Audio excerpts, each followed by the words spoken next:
My name is Kory Stewart. I'm the executive chef here at Americano restaurant and the Hotel Vitale.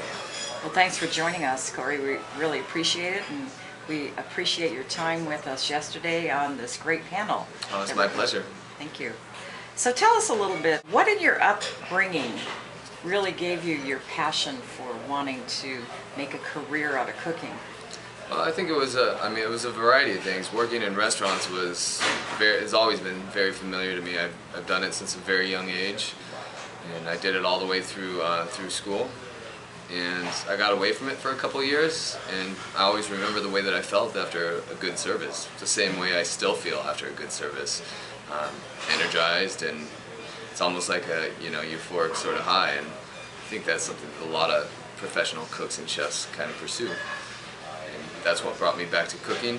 And then, of course, my family was very into food and eating.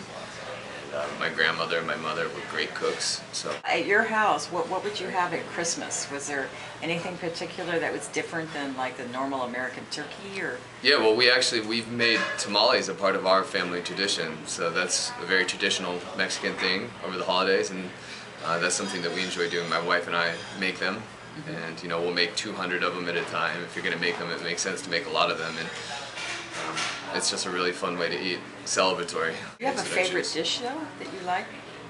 No, I don't have a favorite dish that I like. I like food that's appropriate for the context. For me personally too, I love the tamales over the holidays. If I'm at the beach, I love fresh seafood. If I'm traveling someplace, I love enjoying the food from that culture. I wouldn't say that I have one specific thing that I love more than anything else. I think comfort food is something that I end up gravitating for. The things that I grew up eating. Sure. Grandma's tortillas and tamales and things like that. But I noticed that the eggs with the truffle that I had this morning, I had them 5 years ago. So is that like a favorite, in this restaurant? Because they're so good. I've never seen them anywhere else. It is. But I was interested that they were still on the menu after all these years. Yeah, it is, and I think it's important at a restaurant to have some of your menus stay the same. Things like that are things that our guests come back looking forward to. I think frequently as chefs, you get tired of looking at certain dishes, jaded, if you will. You want things to change and you want to do new things. But if you change too much of your menu too frequently, then you take away what some of that loyal customer base has actually been coming for, and that's what that truffled eggs is.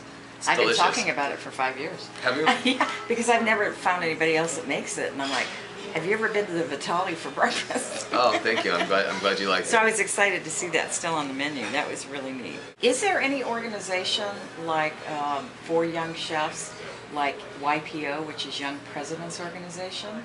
So, young presidents that have taken over companies or whatever, they get together and they talk about their needs. Is there anything for young chefs and upcoming chefs?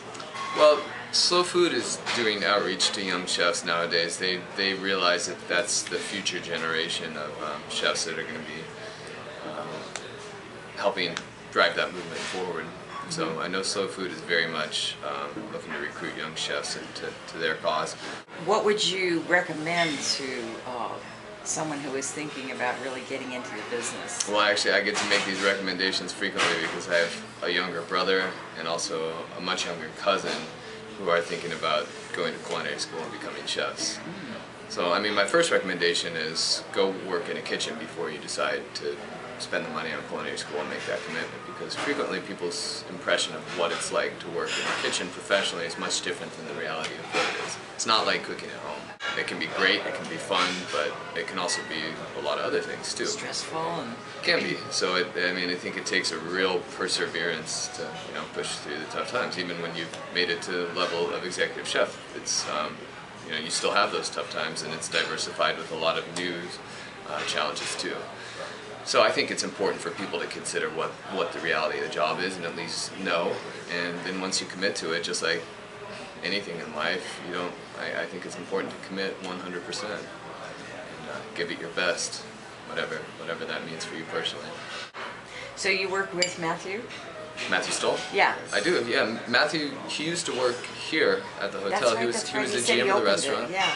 And then he's just kind of risen through the ranks, and now he's actually at the JDV corporate office. Right. But we still work together, so. The 7x7 award. Tell us about that.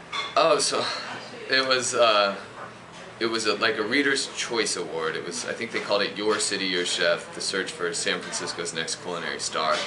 So it was an online sort of voting thing, and it started out with vote for any chef, new chef in San Francisco. I think the criteria was they had to have their position for 4 years or less. People voted, and then they narrowed it down to a range of, I think it was like 10 chefs. Voted again, and I think this went on, the window was probably 6 months or something like that, and I won.